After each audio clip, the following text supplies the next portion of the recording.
I'm David Gallo. I'm one of the co-leaders of the expedition. My name's Troy Launay. I am co-expedition leader along with Dr. Dave Gallo. One of the things that got me early on interested in anything was a book called Kon-Tiki by Thor Heyerdahl. And it was the story of a team of people building a balsa wood raft and sailing it across the Pacific. And then I remember reading a book called Men, Ships, and the Sea. My great aunt was a librarian.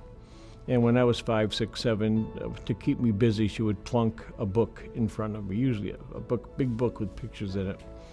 And there was something about that book, about ships out on the ocean, that meant something to me. And until this moment, I haven't thought about that. I still have that very book sitting on my bookshelf at home.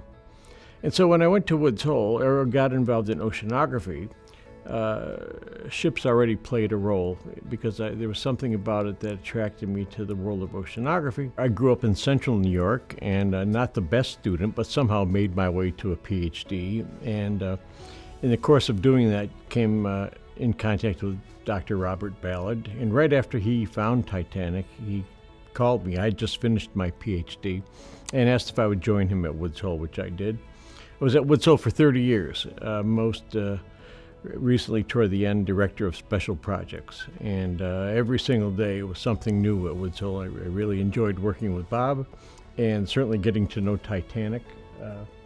And that I retired a few years ago, but have been busier than ever. Started in the industry as a diver, straight from FIT, got a degree in underwater technology, went into the diving field in the Gulf of Mexico.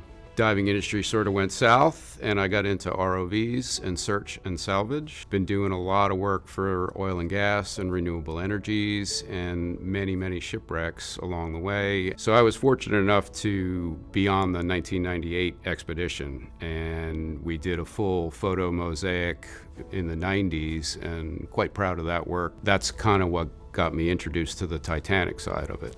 I started as a diver, and as I got older, I went from diving deep to diving shallow and getting into subsea explosives, and it just sort of transitioned from search to search and salvage. It just fell in love with it. I mean, there's no better feeling than doing something that only a few can do. It's just a great feeling. Never dove on Titanic, which is something that eats away at me because I've got this whole thing I'm interested in being there, as opposed to robotics. And early on I was convinced that, robotics is the way to go. I had many opportunities to dive. I gave up all my dives to people that I thought deserved it, would never get the chance. Several of those people have made dozens of dives since I gave them my dive. And I kind of hope that before I check off this planet or really retire, that I get that opportunity to dive. I've been to Titanic a couple times with robots. From the academic side, I dove many times, but doing science, there must have been maybe 20 expeditions there. So maybe all told 25 expeditions to the deep. So I've done several expeditions since the 98 one. I think the most memorable was doing that photo mosaic because it was what I would call skilled piloting. I did the bow, and so it was my buddy Ron Schmidt, who's since passed away, and myself in the shack, and I did the bow, and he was co-pilot, and then we switched seats. He did the stern, and I did the co-pilot, because some of the best ROV pilots will tell you that the best piloting is the assistance of the co-pilot. So, and that memory of doing that was really amazing. Very proud of that work. I have unfinished work with Titanic. I've got some things that I would like to see done there, and then I can call it quits. But I'd love to see a virtual image of the bow. I want to make that image, and then I can retire saying, okay, I had planned on this 30 years ago, 40 years ago, and now it's done. I think I haven't made my peace yet because the bow is very emotional place to be, or the wreck site, very emotional place to be. Even though you're not in a submarine, you still get quite a bit of a feeling from the robots.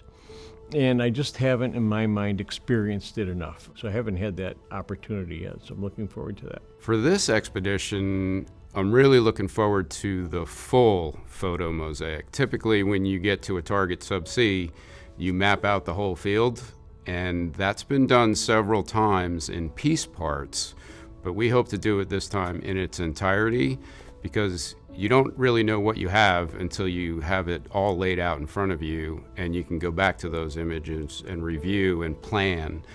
Right now it's very piece part, so that's one of the big things that I'd like to accomplish, as well as preparing for future expeditions.